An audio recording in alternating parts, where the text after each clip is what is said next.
Là, on enchaîne avec nos amis du collectif des associations citoyennes sur un autre travail qui prolonge ce travail sur les libertés citoyennes associatives. Là, ce coup-ci, il s'agit de regarder dans ce qui fait le nerf de la guerre, les financements, de voir comment ça se passe ou comment ça se passe mal. Et comment la vie associative est en prise avec une reprise en main idéologique du mouvement citoyen pour brider sa liberté. Alors là, en tapant directement dans le portefeuille et dans l'argent des associations. Donc moi, je me présente, je suis Stéphane Guérard, je suis journaliste à la rubrique économie et sociale de l'Humanité. D'abord, je propose de donner la parole à Marianne Langler. Alors, avant de dire ce qu'est le collectif des associations citoyennes et pour planter un peu le décor de cet observatoire, je voudrais vous faire, et puis pour lancer cet observatoire, je voudrais vous faire une citation de Jean-Louis Laville, qui est professeur au CNAM, spécialiste de l'économie solidaire, et qui est aussi membre du conseil scientifique de notre observatoire. La dépolitisation et la technocratisation des associations sont au cœur du projet théorisé par l'économiste du libéralisme Friedrich Hayek. Le désengagement de l'État doit être pour lui couplé avec un affaiblissement des collectifs contestataires et leur remplacement graduel par un tiers secteur composé d'associations prenant en charge au moindre coût, et là il cite Hayek, beaucoup de choses que nous croyons actuellement devoir attendre du gouvernement. Donc c'est pour lutter en fait contre cet affaiblissement du monde associatif que le collectif des associations citoyennes s'est constitué en 2010. Le CAC, voilà, c'est un collectif d'associations venus de champs très divers qui se retrouvent dans une même vision de l'association comme un creuset politique, comme un lieu de débat démocratique, un émancipateur, un lieu d'éducation populaire. Et le collectif aujourd'hui lutte contre cet affaiblissement de cet espace qui pour nous passe par trois axes majeurs. Donc comme tu l'as dit Stéphane, la mise à mal des libertés associatives, et c'est pour ça qu'on fait partie de l'Observatoire des libertés associatives. L'instrumentalisation des associations, et ça on aura des membres ici de l'Observatoire qui vont nous en parler. L'instrumentalisation des associations qui sont sommées via des appels à projets à devenir des prestataires de services pour construire un service public à moindre coût. Et enfin, la marchandisation des associations. Et c'est pourquoi on lance aujourd'hui cet observatoire citoyen de la marchandisation des associations et de l'investissement à impact social. Avec un collectif d'une quinzaine d'associations, certaines sont avec nous à la tribune, mais d'autres sont aussi dans la salle, et je les invite à prendre aussi la parole à la fin quand il y aura cet échange. Et l'Observatoire, il y a aussi un conseil scientifique composé d'une dizaine de chercheurs et chercheuses, dont certains sont aussi là avec nous à la tribune et dans la salle. Donc en fait, cet observatoire, il vise à démontrer et à dénoncer, à décrypter cette tendance forte qui pousse de plus en plus les associations vers le marché, avec pour conséquence l'entrée de logiques de performance, de mise en concurrence, l'application de techniques de management issues du privé qui, on le voit très bien dans le social, mettent vraiment à mal les professionnels, fait perdre le sens du métier. Et il arrive également dans le champ associatif des logiques de paiement au résultat, poussées à l'extrême par la logique de l'investissement à impact social, qui transforme les actions associatives en produits d'investissement financier. Et ça, on vous expliquera aussi, Sylvain Selle nous expliquera ce que c'est que l'investissement à impact social. Il y a donc tout un écosystème qui floute désormais les différences entre l'association non lucrative et les acteurs privés. Parce qu'en réalité, le marché intègre de plus en plus ces secteurs qui étaient longtemps préservés des logiques marchandes. Des acteurs privés entrent en concurrence avec des associations, récupèrent les mots associatifs, quand ils ne phagocytent pas entièrement des idées associatives pour en faire des entreprises à mission ou des entreprises à impact. Et nous, ce qu'on voudrait défendre, c'est cet espace non lucratif qui pour nous est essentiel, c'est-à-dire préserver des espaces, dégager des logiques marchandes. Donc on a l'ambition forte de renverser la vapeur et on revendique la force de l'associationnisme et sa capacité à penser le monde de demain hors des logiques de marché. Pour ça, on a 3 outils pour démarrer, hein. Après on peut en inventer plein d'autres ensemble. On a une lettre d'information qui s'appelle le klaxon et je vous invite, si vous voulez être abonné, à venir me voir à la fin pour que je prenne votre mail, c'est très simple. Un site internet de type YesWiki pour donner les bases de ce que nous on entend sous le terme de marchandisation et des ressources pour approfondir le sujet. On va proposer aussi des rencontres, acteurs, chercheurs. L'idée est de créer un peu une connaissance commune et une analyse commune de ces tendances pour évidemment les contrer. Et enfin, on prépare un premier rapport de l'Observatoire qui sortira à la fin de l'année. Voilà, je vais passer la parole à mes camarades de l'Observatoire. Oui. Merci d'avoir campé le décor. Alors on a demandé à 2 des associations fondatrices de cet observatoire de venir, enfin de mouvements, l'association et mouvement, de venir nous expliquer concrètement dans leur travail et dans leur quotidien comment ça se manifeste, ça, cette marchandisation de la vie associative. Alors, bon, je ne sais pas qui veut prendre la parole en premier, soit Maël Pousset, donc du mouvement rural de jeunesse chrétienne, soit Luc Delarmina du mouvement d'économie sociale. Maël, si tu as pris le micro. C'est bon, vous m'entendez? Alors MRJC, donc, qui est un mouvement d'éducation populaire géré par des jeunes de 13 à 30 ans, qui est un mouvement qui a 90 ans d'histoire. On a vu vraiment au fur et à mesure de l'histoire le changement de paradigme dans la manière de financer les associations. C'est-à-dire que là où avant on était financé pour ce qu'on était, c'est-à-dire comme a décrit Marianne tout à l'heure, un creuset démocratique, etc. Maintenant on est financé pour ce qu'on fait, c'est-à-dire qu'on doit prouver en permanence ce qu'on fait et on doit montrer notre impact, on est tout le temps dans la mesure et du coup nous on est coincés dans cette logique là où en fait on doit tout le temps justifier en permanence ce qui se passe et du coup ça se traduit notamment par donc, la logique d'appel à projet qui est un truc qui prend de plus en plus de place et concrètement pour ceux et celles qui ne connaissent pas, ça veut dire qu'il y a des financeurs qui sortent à un moment un document en disant bon bah voilà, cette année on va financer exactement ce truc là, il y aura 10 000 € pour cette chose là et donc nous en fait on est obligé d'aller dans ces critères là, ça nous contraint largement dans les choix qu'on fait. Donc ça veut dire que les associations qui œuvrent habituellement n'ont plus le choix de travailler sur telle ou telle thématique, finalement c'est les financeurs qui décident qu'est-ce qu'ils vont financer et du coup vers quoi il faut aller. Ça c'est la première chose. On passe un temps fou à aller chercher des financements, le temps de remplir ces dossiers-là, le temps d'en faire des bilans à mi-étape, le temps de faire des bilans après pour être sûr de toucher l'ensemble de la subvention.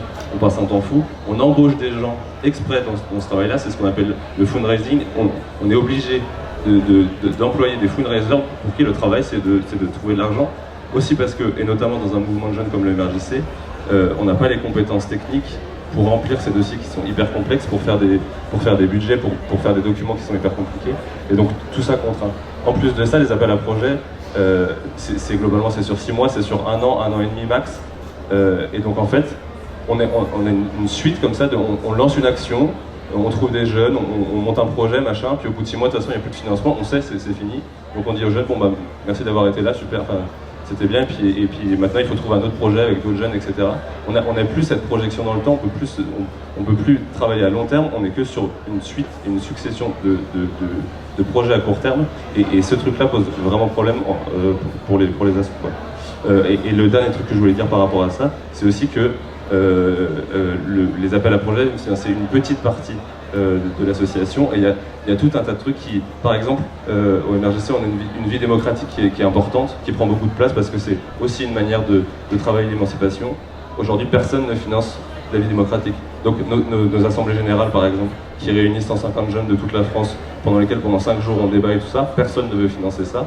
Et donc il faut qu'on arrive à trouver un moyen de financer ces temps qui sont riches, mais qui n'intéressent aucun financeur, quoi. Et ça, c'est vraiment une problématique au quotidien.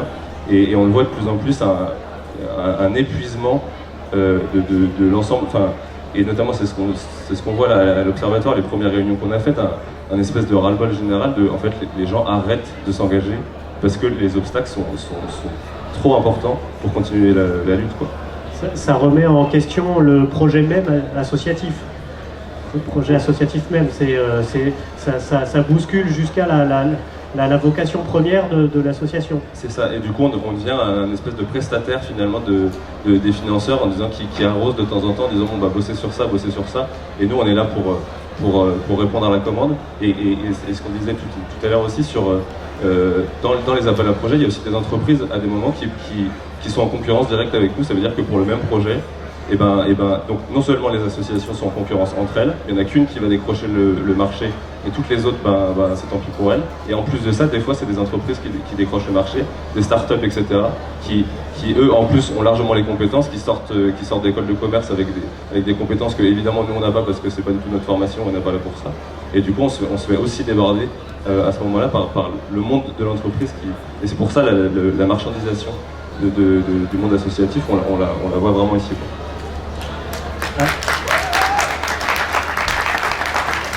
Quel succès. Alors, je me tourne vers vous, Luc de l'Armina. Donc, le mouvement d'économie sociale, il va falloir que vous nous disiez d'abord ce que c'est.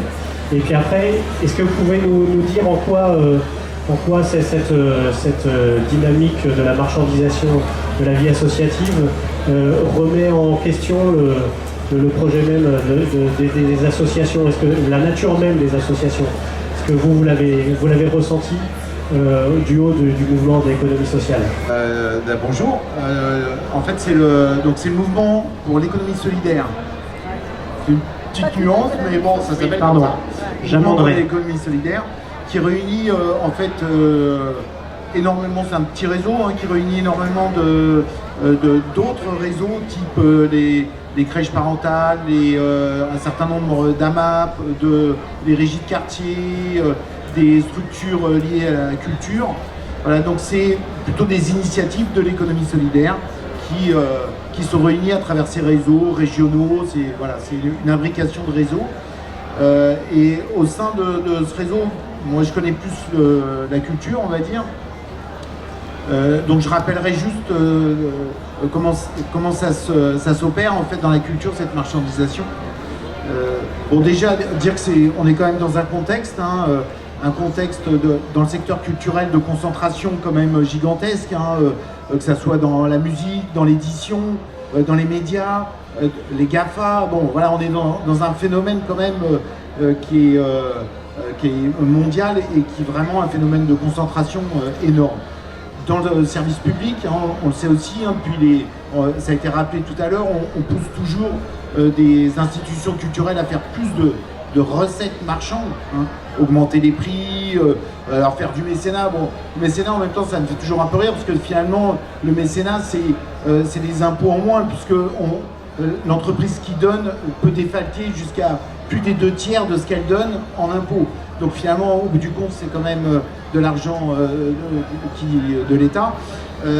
Et donc ça, depuis les années 80 en fait, faut remonter aussi, ça remonte très très loin. Il y a eu ce qu'on a appelé le New Public Management.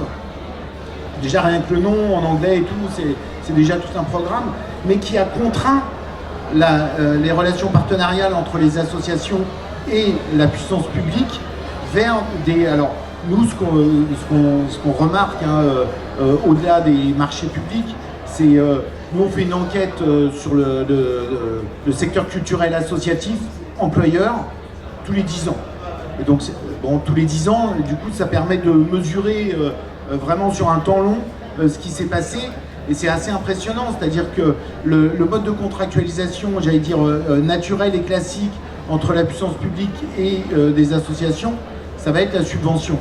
Parce que la subvention, elle, justement, elle interdit la commande publique, elle respecte le projet, c'est donc un groupe de personnes qui va proposer un projet qui rentre certes dans un intérêt public local, mais dans une vie démocratique, ce que rappelait Maël.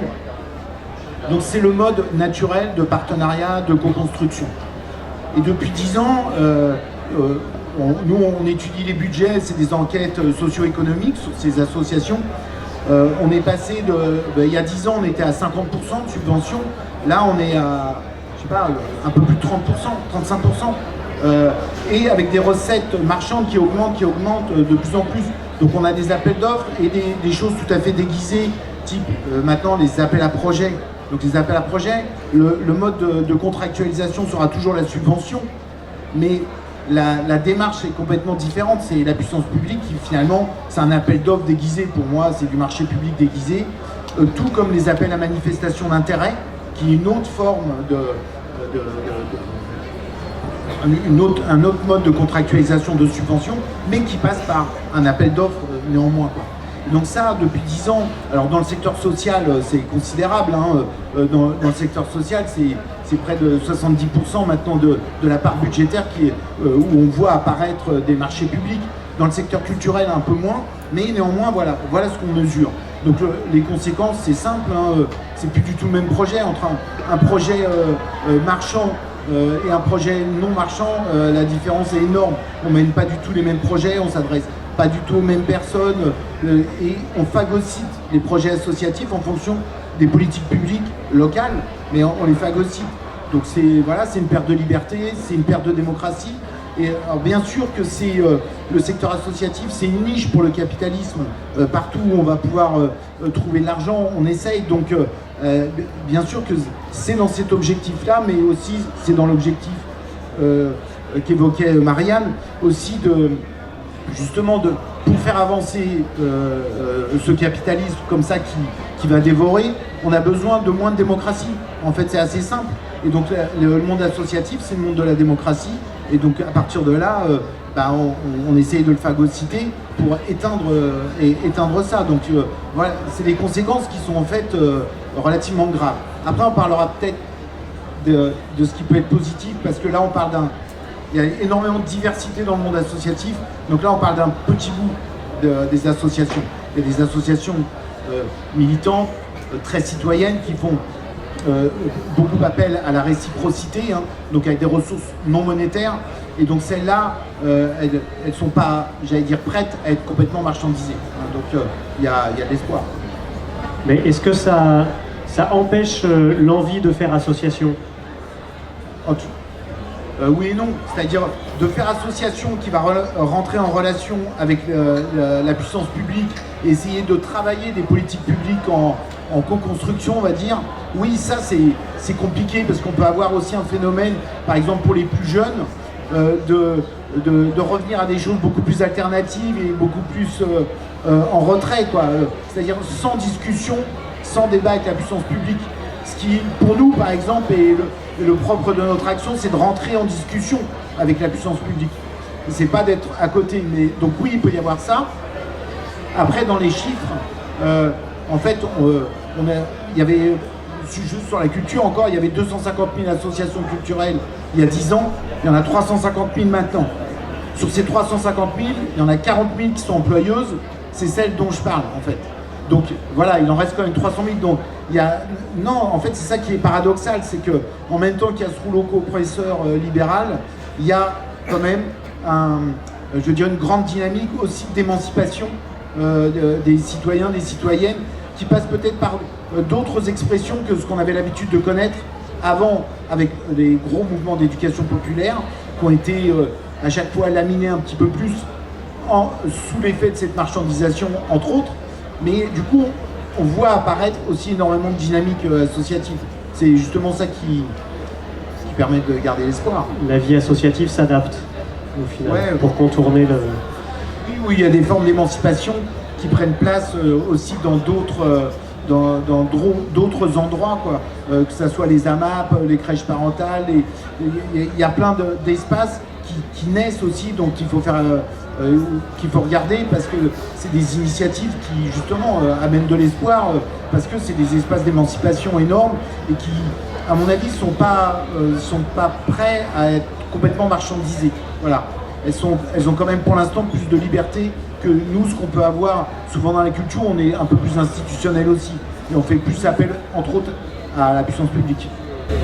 Bon, je reviendrai vers vous pour vous demander ce que vous escomptez du lancement de cet observatoire dans un deuxième temps, mais on va continuer le tour de table.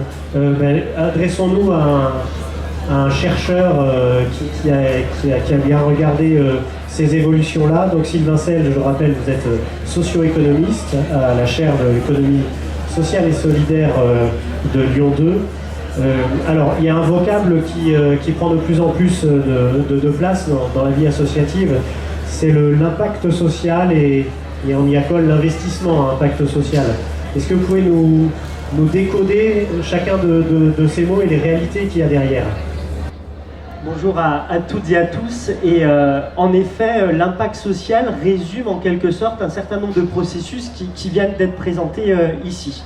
Et aujourd'hui, l'impact social peut être présenté comme le principal cheval de Troie de marchandisation du monde associatif. Et cette catégorie d'impact social a commencé à se diffuser depuis quelques années et tend à remplacer l'ancienne catégorie d'utilité sociale qui était utilisée par les associations et les pouvoirs publics depuis les années 70-80. Et s'il y a des salariés ou des bénévoles associatifs ici, vous avez peut-être vu ce changement de nom. Et du coup, ce remplacement de nom de l'utilité sociale vers l'impact social n'est pas neutre et n'est pas anodin. Et on parle plus précisément d'investissement à impact social et de mesures d'impact social. Et ces deux catégories ont largement été promues par deux acteurs. D'un côté, on a les pouvoirs publics qui, sous l'impulsion du New Public Management, sont poussés à agir et à penser comme des entreprises privées. Donc vont utiliser le langage de l'investissement, de l'évaluation et ainsi de suite.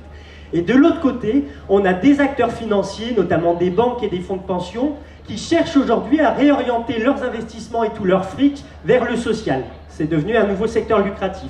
Donc d'un côté l'État, d'un côté plutôt le monde de la finance.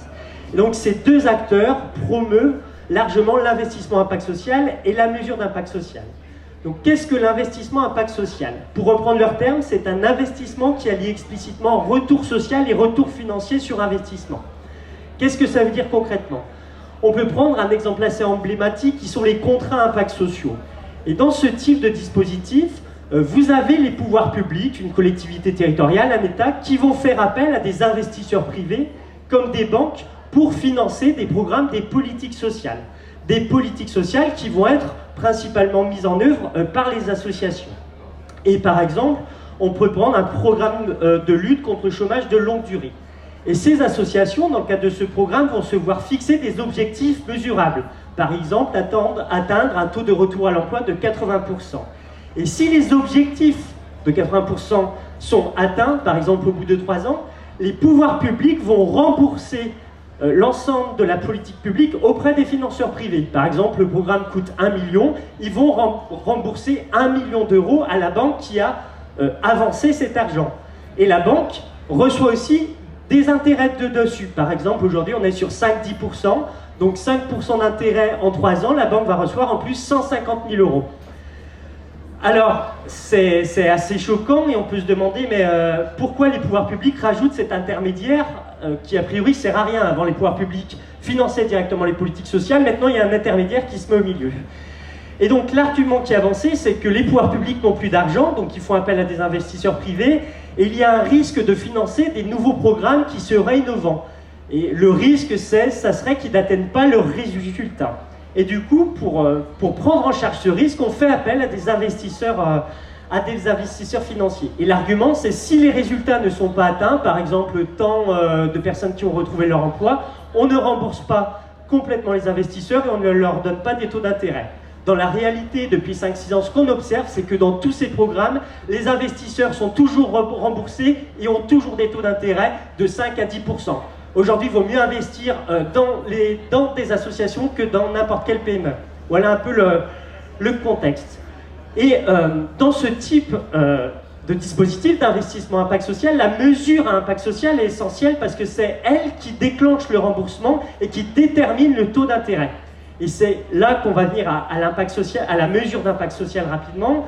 Donc on dit la mesure d'impact social consiste à évaluer les effets positifs ou négatifs à plus ou moins long terme qui sont imputables directement à une activité.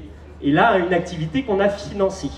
Et par exemple, on va mesurer combien de chômeurs ont retrouvé un emploi grâce aux activités engagées par ces associations. Et en réalité, cette mesure d'impact social est très difficile parce que dans quelle mesure les personnes qui ont retrouvé un emploi, c'est grâce à cette association ou est-ce que c'est parce que le taux de chômage a baissé au niveau macroéconomique? Donc cette mesure d'impact social qu'aujourd'hui on retrouve de partout est très discutable d'un point de vue méthodologique. On pourrait le déconstruire, mais ce n'est pas l'objet et l'enjeu principal ici. C'est qu'à travers la mesure d'impact social qu'on retrouve dans les appels à projets, dans les subventions, dans les rapports d'activité, on diffuse une certaine conception de ce qui fait la valeur de l'évaluation. Évaluer, c'est donner une valeur aux choses. Et ce qu'on observe aujourd'hui, c'est qu'à travers cette évaluation, on diffuse une conception managériale des associations, une conception qui insiste sur leur performance et leurs résultats mesurables. Et tout à l'heure, Maëlle a dit, on n'est plus évalué et financé pour ce qu'on est, mais pour ce qu'on fait. Et je pense que ça résume assez bien ce que c'est aujourd'hui la même mesure d'impact social. Et aujourd'hui, il faut voir que, pour reprendre leurs termes, des financeurs et des consultants qui militent pour cette mesure d'impact social, leur objectif, c'est de diffuser, c'est leur mot, une véritable culture de l'impact. Et pourquoi cette culture de l'impact contribue à la marchandisation des associations? C'est que, à travers cette culture de l'impact, les associations sont de plus en plus poussées à se comporter comme des entreprises lucratives, à adopter leur langage et leurs pratiques.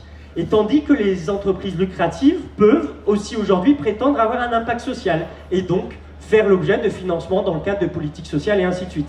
Dans le social, vous voyez sans doute débarquer des entreprises lucratives aujourd'hui dans l'aide à l'enfance et ainsi de suite.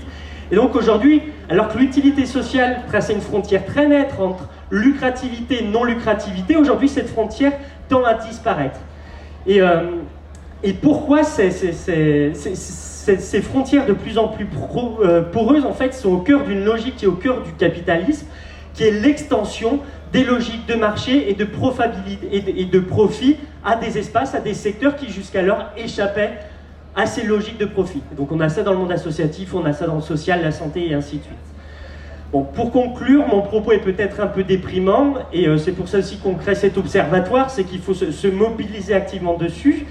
Et il est possible néanmoins de construire un discours critique, c'est ce qu'on essaye de faire là, de résister et de construire des rapports de force, c'est pour ça qu'on a besoin d'être nombreux, qui permettent de construire des formes de financement, des formes d'évaluation qui correspondent aux valeurs du monde associatif, des valeurs démocratiques et solidaires. Et donc c'est aussi l'objet de cet observatoire de construire l'alternative dessus. Merci. On peut monter le micro parce que j'ai une petite objection que l'on nous fait quand on parle par exemple des contrats à impact social. On nous dit mais c'est juste pour financer un petit projet de développement. C'est pas pour financer la vie associative même de la structure. Donc quelle est l'ampleur réelle de ces modes de financement?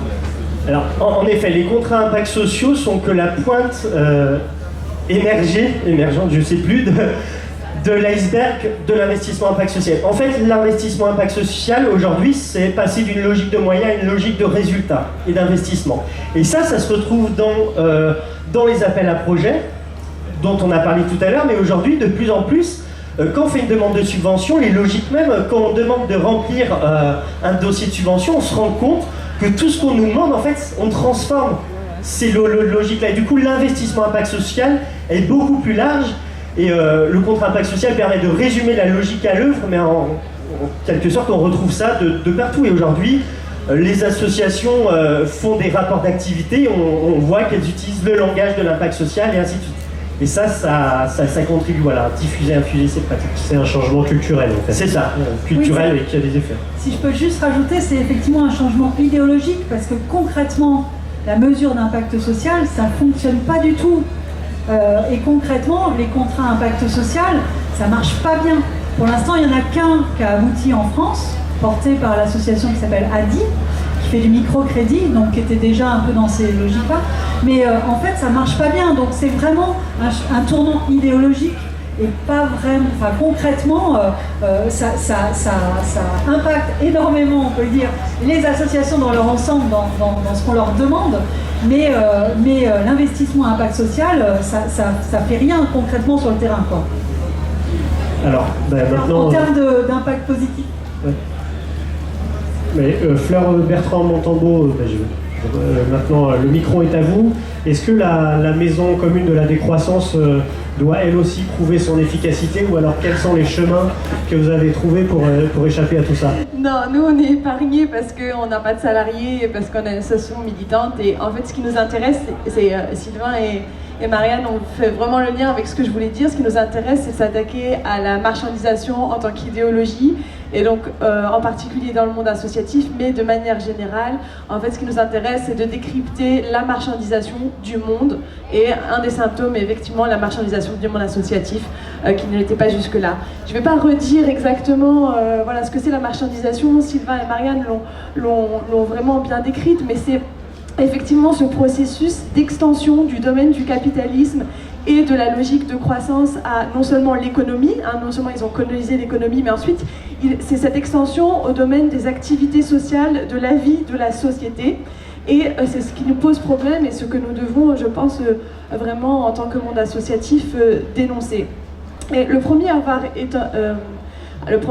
comment dire, un petit peu observé cette logique de marchandisation, c'est l'autre Karl, parce qu'ici on a la fête de l'humanité et à l'importance de Karl Marx, mais l'autre Karl, c'est Karl Polanyi, qui a vraiment étudié cette logique de marchandisation sur la nature, la monnaie et l'activité, comment la marchandisation de la nature la transforme en l'inter pour la rente, etc. Enfin, je ne m'étends pas sur ce qu'il a écrit, mais c'est très intéressant, il faut aller lire La Grande Transformation, là c'est passionnant sur les logiques de marchandisation. Et il décrit vraiment bien que le phénomène de marchandisation, c'est l'extension du domaine de la marchandise à ce qui ne l'avait jamais été et ce qui ne devrait jamais l'être.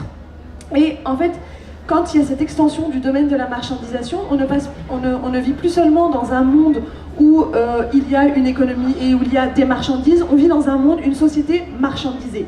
Quand la croissance s'étend comme ça, on ne vit plus seulement dans un monde où il y a de la croissance économique, où c'est juste un concept économique, mais on vit dans une société de croissance. Et donc, en fait, c'est la dynamique du marché, la dynamique de la croissance qui tend à s'étendre à toutes les strates de la société, tous les aspects de la vie sociale, tout ce qui constitue en fait le commun, le faire avec, le faire ensemble. Tous ces aspects-là de la vie de la société sont envahis, sont engloutis, et lui il utilise le mot de encastré, sont encastrés dans l'économie, qui vise en fait à l'extension illimitée de son domaine, à supprimer le reste. Et alors qu'historiquement l'économie, c'était juste une petite partie de nos activités sociales. C'était le marché, c'était subvenir à ses besoins, enfin tout dépend de où on regarde, où c'est localisé, mais voilà. Historiquement, c'est un pan comme un autre de la vie sociale et non pas celui qui contient tous les autres. Or, aujourd'hui, l'économie, c'est celui qui contient tous les autres pans de notre vie sociale. Alors, qu'est-ce que ce serait démarchandiser ? C'est pas forcément ce à quoi on peut s'attendre, de type supprimer l'économie, tout c'est simplement la remettre à sa place, en disant voilà, aujourd'hui nous sommes encastrés dedans, maintenant nous devons réencastrer l'économie dans le social et dans l'écologie, bien évidemment. Et c'est ce qui nous intéresse aussi en tant que maison commune de la décroissance dans cet observatoire, c'est parce que décroître, c'est tout simplement remettre l'économie à sa place, ni plus ni moins. Et donc, pourquoi le faire ? Parce qu'on dirait on pourrait très bien accepter que l'économie prenne toute la place, mais pourquoi le faire ? Pour répondre à cette question, il faut essayer de voir qu'est-ce qui a été marchandisé par le capitalisme et le monde de la croissance. Et en faisant cette recherche, on découvre, enfin en tout cas on retrouve les invariants archaïques de ce que c'est faire société. Alors je dis pas archaïque dans le sens c'est dépassé, mais archaïque, ce qui est fondamentalement humain, en fait, ce qui est anthropologiquement... ce qui nous constitue en fait en tant que société, en tant que groupe organisé, en tant que communauté. Et quand on fait cette recherche, on se rend compte que c'est ça qui est à protéger. Ce qui est marchandisé actuellement, c'est ce que nous devons conserver hors du domaine de la marchandisation, hors du domaine de l'économie, parce que ça nous constitue en tant que groupe humain. Et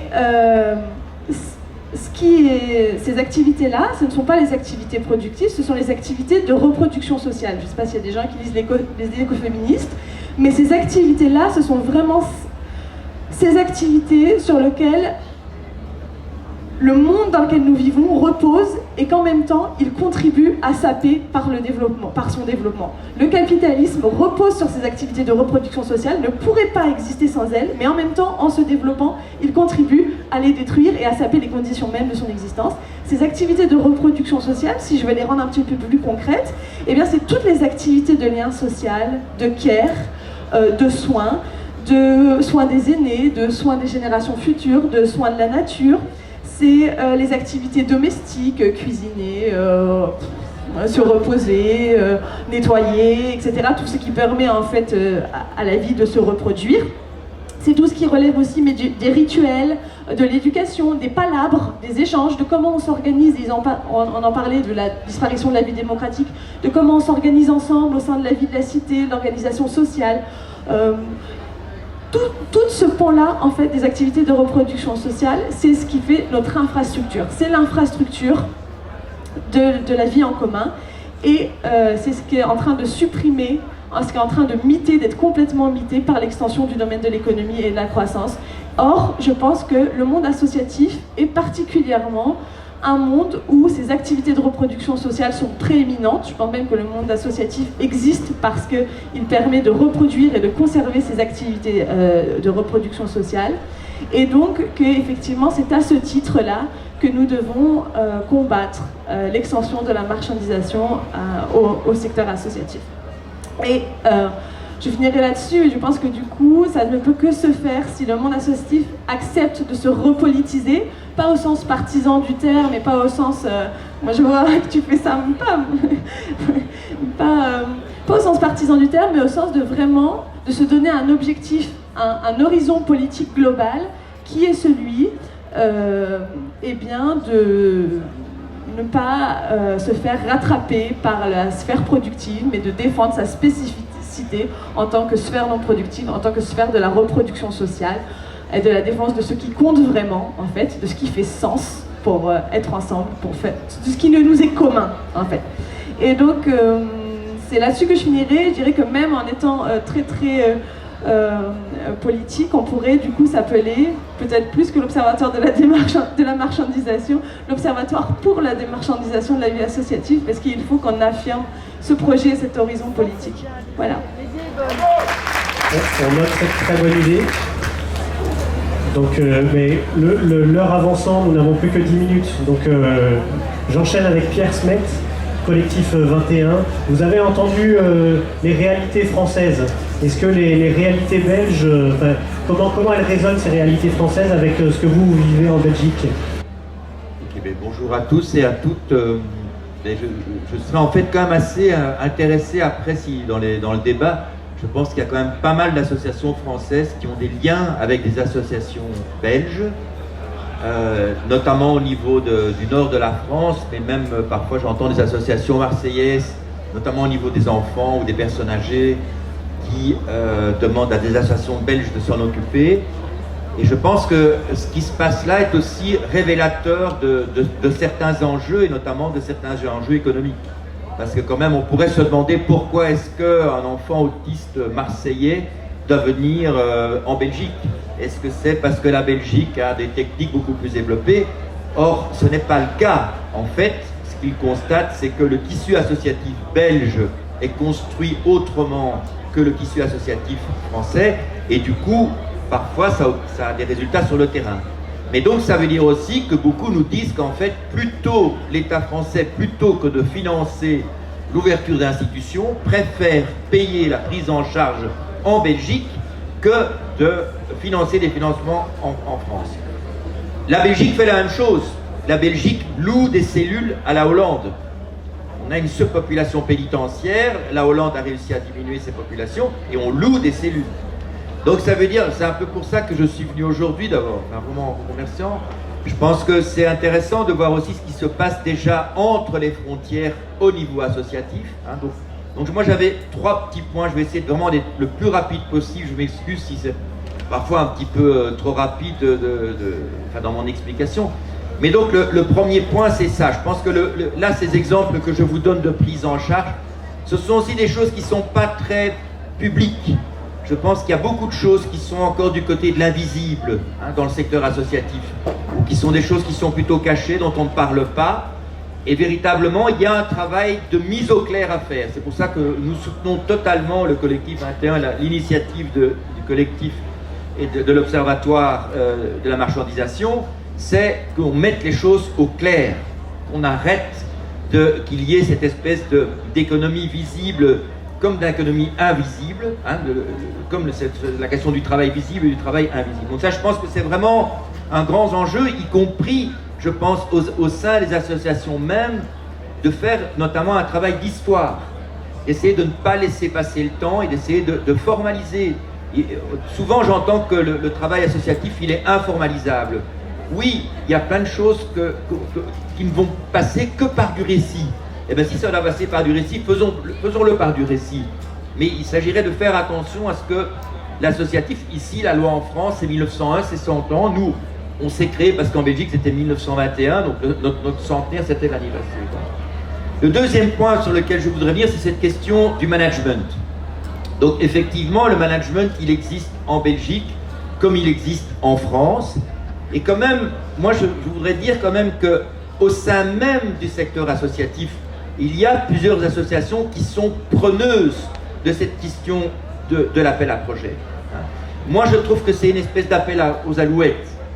Je pense que c'est une façon aussi de ne pas vouloir voir que beaucoup d'associations sont totalement sous dépendance du subside et qu'elles sont même sous menace d'avoir des subsides qui sont coupés, quoi.